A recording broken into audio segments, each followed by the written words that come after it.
Hi. Welcome to my channel అండి. నిన్నటి lesson కంటిన్యూగా చేద్దాం. నిన్న మనం దిక్కుల గురించి తెలుసుకున్నాం. సూర్యుడు ఉదయించేది తూర్పు, పడమర, ఉత్తరం, దక్షిణం గురించి. ఇప్పుడు లెసన్లోకి వెళ్తే లైలా, మల్లిక అనే ఇద్దరు ఫ్రెండ్స్ నిజామాబాద్ రెడ్ క్రాస్ సేవా కార్యక్రమంలో వాళ్ళు పాల్గొంటారు, ఫ్రెండ్స్ అవుతారు. వాళ్ళు ఫ్రెండ్స్ ఇన్వైట్ చేసుకుంటారు ఒకరింటికి ఒకరు. అందులో భాగంగానే ఒక చిత్తు పటము ఇవ్వడం జరుగుతుంది. ఆ పటం పట్టుకొని వాళ్ళ ఇంటికి ఎవరు మల్లిక లైలా వస్తున్నందుకు మల్లిక సంతోషిస్తుంది, కానీ తను ఇచ్చిన చిత్తు పటంలో కరెక్ట్ మెజర్మెంట్స్ అనేవి కరెక్ట్గా తనకు తెలియదు. అందువల్ల తను చాలా కన్ఫ్యూజ్ అయిపోతుంటుంది. తర్వాత వాళ్ళు డిస్కషన్ చేసుకున్నప్పుడు నేను కరెక్ట్ దూరాన్ని తెలపడం మర్చిపోయాను, సారీ అనేసి చెప్తుంది. ఇలా ఎగ్జాక్ట్గా దూరం తెలియకుండా గీసే పటాలే చిత్తు పటాలు.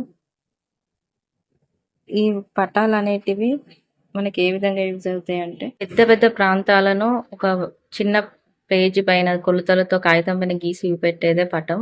పటాలు మనకు అనేక విషయాలు తెలియజేస్తాయి. ఒక ప్రాంతంలో ఎటువంటి ఏడారి ఉంది, అక్కడ శీతోష్ణ స్థితి పరిస్థితులు ఎలా ఉన్నాయి, అక్కడ ప్రజలు ఏ విధంగా తెలుసుకుంటారు అనేది పటాల ద్వారా తెలుసుకోవచ్చు. మనకు పటాలు ప్రీవియస్ క్లాస్లో ఆల్రెడీ డిస్కషన్ చేసాం. పటాలు 3 రకాలు: భౌతిక, రాజకీయ, చారిత్రక. ఇంకా పటాలలో ఈ గుర్తులు, కొన్ని పటాలలో మనం సింబల్స్ యూజ్ చేయడం జరుగుతుంది.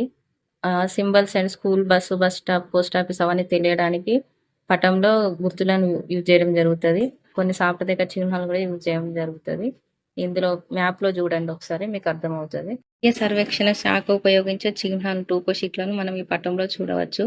జాగ్రత్తగా గమనించండి ఏ ప్లేస్ను ఏ విధంగా మనకు చూపెడుతుందో. ఇవన్నీ గుర్తుంచుకోవడానికి ట్రై చేయండి. థ్యాంక్ యూ అండి వీడియో చూసినందుకు. దయచేసి లైక్ చేయండి, సబ్స్క్రైబ్ చేసుకోండి. ఫస్ట్ టైం స్టార్ట్ చేశాను కదండి యూట్యూబ్, కొంచెం టెన్షన్గా ఉంది. మీ సపోర్ట్ తోటి ఇంకా మంచి మంచి వీడియోస్ చేస్తాను. మిస్టేక్స్ ఉంటే చెప్పండి, నేను ఇంప్రూవ్ చేసుకోవడానికి ట్రై చేస్తాను. Thank you for watching.